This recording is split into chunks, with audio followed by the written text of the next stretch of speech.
Danny Flexon here for Seconds Out, my old friend Luke Campbell. Luke, how you doing? I'm very good, thank you. Yourself? Yeah, good. Had a family, kids? Brilliant, all good. Good to hear. Going into, obviously, the biggest fight of your life, you seem very relaxed. Is this a fight, specifically this opponent you've been looking for a long time now? Yeah, I mean, I really do relish in these opportunities and challenges.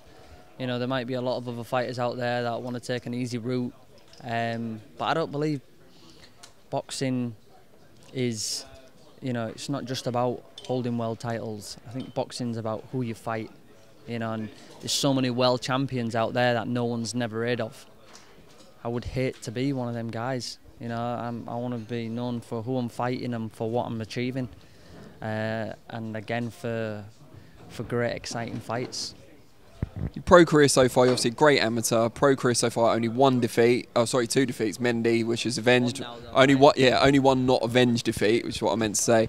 And that was a very close one against Linares out in the US. This time you've got home advantage. Just tell us, under Shane McGuigan, what are the main improvements you've made since the Linares fight? I just believe that my career is going from strength to strength. I feel like I'm in a fantastic place, physically and mentally. You know, and this is great timing for me. Yeah, but it's easy. I could be studying now, and without any arguments whatsoever, I could be studying now undefeated with 22 fights undefeated and a world title around my waist. But you know, it didn't go my way that night, and I guess, you know, that's boxing, and everything happens for a reason. But you know, I'm here now. I'm feeling great.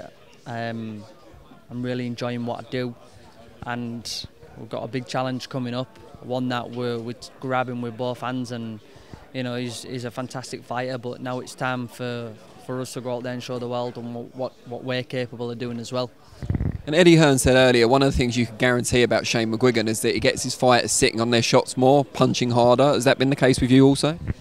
100%. Yeah, I don't think I've ever been hitting as hard as what I'm hitting now.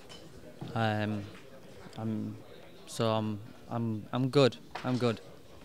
And how do you go about getting sparring or appropriate sparring for someone like Vasiliy Lomachenko? That's down to Shane. You know, I do what I'm told.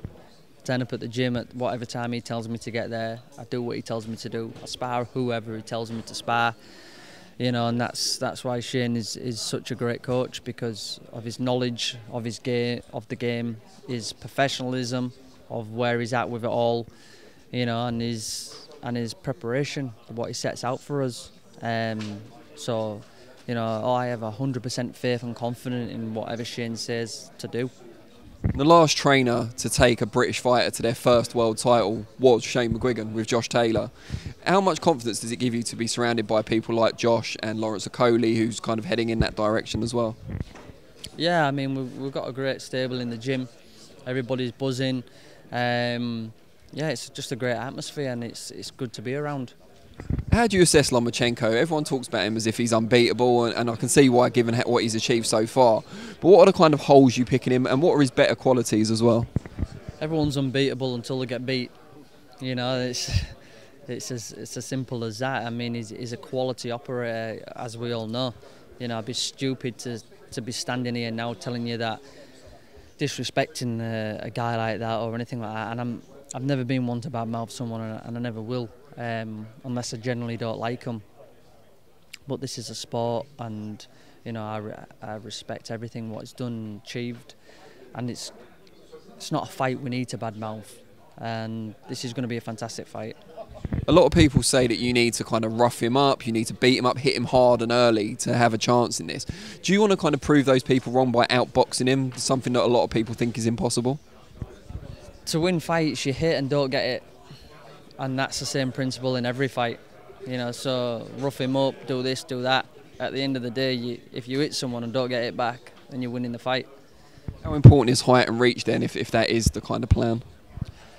You just got to use everything to your attributes. You know, use what you've got. Be silly not to use the attributes and what you've got.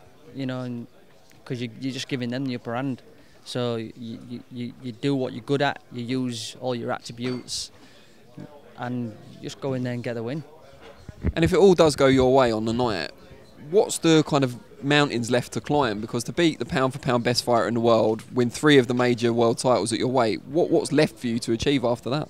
There'll be one more belt to collect after this. Yeah, so, you know, my goal is the same. I want to hold all the belts. I want to be crowned a world champion and be a known world champion. And I want to go out there and fight the best. And it's as simple as that. That's why I decided to be a professional boxer, because I wanted to see what I was capable of and how far I could go. And given everything you've been through, obviously your dad and so on, how much would that mean to you to get to that pinnacle and against someone like Lomachenko? Yeah, I mean, like I said, my dad's always said that I will hold all the belts, and I believe him. Brilliant. Luke, we wish you the best of luck and thanks for your time. Thank you. Cheers, mate.